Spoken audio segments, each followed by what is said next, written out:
personnel que construit la société. L'État, c'est le socle de nos droits. L'État, c'est le protecteur de nos vies, le guide de nos pas. Mais c'est ce que l'État ne comprend pas, bien sûr. Car derrière cette façade d'ordre de justice, l'État se cache comme un lion sur une peau d'âne.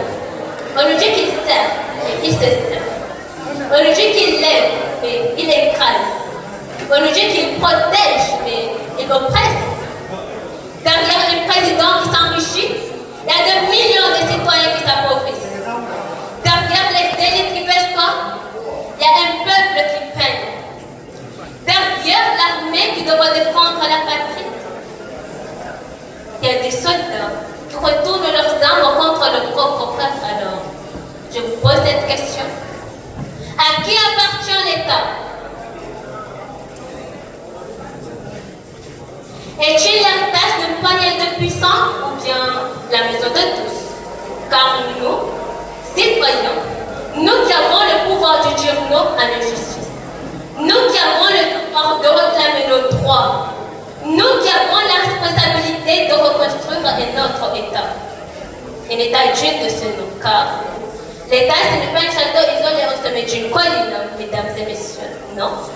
L'État, c'est une maison dont les pics sont posés par chacun d'entre nous. Et si une seule brique, je dis bien une seule brique est mal posée, le mur menace de s'effondrer.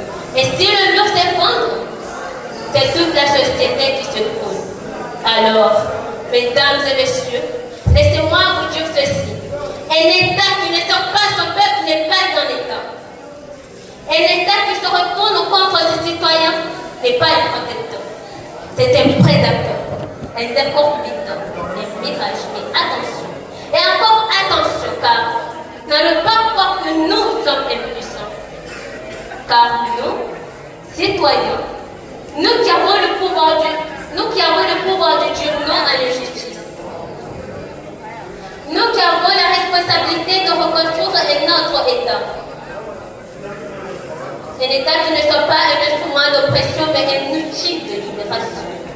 Un État juste, un État équitable, un État humain.